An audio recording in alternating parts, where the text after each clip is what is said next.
everybody. My name is Brittany Rosa of Dreadlock Rising, and I am a functional nutritional therapy practitioner as well as an astrologer.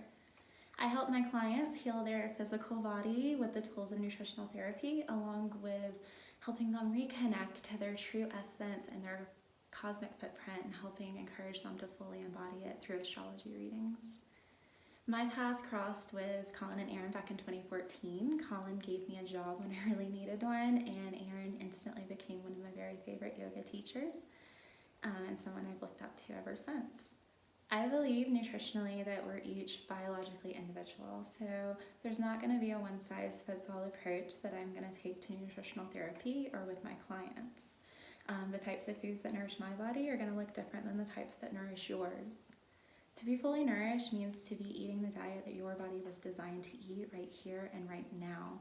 This is going to take into consideration your biological and geographical ancestry, as well as the type of diet you've been consuming your whole life. Like everything else in life, your nutritional needs are going to grow and evolve with your healing journey as it changes. My goal with my clients is to help them get back in the body and gain access to their innate wisdom and their intuition surrounding how to nourish their unique body.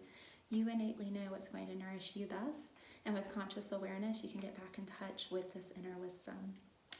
With that being said, I do believe that there are certain factors that have the ability to nourish nearly everyone. Replacing processed foods with preparing more whole foods at home, switching from refined table salt to unrefined salt, such as unrefined sea salt or unrefined pink Himalayan salt, incorporating homemade bone broths and meat stocks into your diet, including raw foods and fermented foods that have high enzyme counts, and then finally using traditional preparation methods if you choose to consume grains, legumes, nuts, or seeds. Grains, legumes, nuts, or seeds. This includes things like soaking and sprouting to remove a harmful layer and allow you to digest easier. One of my favorite tools that helps me eat more intuitively and get in tune with the way I nourish my body is a simple pulse test. I like to teach it to my clients so that they can see in real time if a food is providing nourishment or if the body is generating a stressful response. Remember, each of us are biologically individual, so it's going to be a different response for each of us to different foods. So I'd like to teach this tool to you guys today, and that way you can help discern for yourself if you're wondering if foods are harmful for you or if they're helpful for you right now. This will give you that opportunity to find out. So sit down, relax, take a deep breath. Make sure your feet are not crossed and sitting flat on the floor, not at the ankles or hanging. You're going to want to find your radial pulse next on your wrist. So take your index finger and your third finger between your wrist bone and the tendon on the thumb side of your wrist. And you're going to want to apply some pressure, but not too much. So this might be a practice for you if you aren't used to checking your pulse. Just be kind and gentle with yourself as you're learning. But once you find it, you're going to want to take that pulse for a full minute and record it or just take note of it in your mind. And then you're going to want to place the food in question into your mouth. Let it sit on your tongue, salivate on it, but don't swallow it. 15 to 30 seconds, we need it there to allow your tongue receptors time to send signals out to the body. See if any parts of your body can use the nutrients that food is providing. After you've allowed 15 to 30 seconds to taste it on your tongue, retake your pulse for a full minute. So then you're going to want to compare those two numbers once you have them. If your pulse increases that second time by 6 points or more, this means that you're having a stressful response to the food.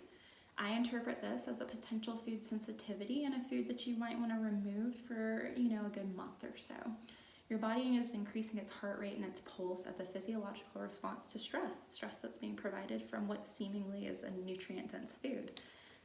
This food's not providing nourishment for you, just not in this moment, and that could change eventually. But yeah, I encourage you to use this tool. I encourage you to keep a food journal and write this down. If you've ever wondered, am I sensitive to gluten? Am I sensitive to dairy? I feel kind of weird after I eat avocado, or whatever it is, whatever the food is. This is a great tool to use to see how your unique individual body is responding to it at this point in your healing journey.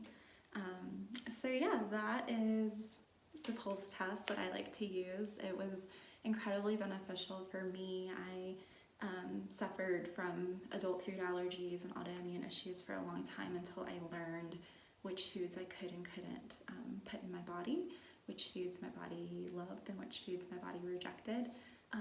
So yeah, this is something that I find just really foundational for understanding more about how to get back in your body, listen to your own innate intuition, and the wisdom that you hold within you about what is helpful and what is harmful.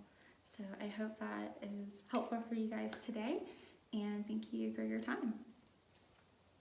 Namaste.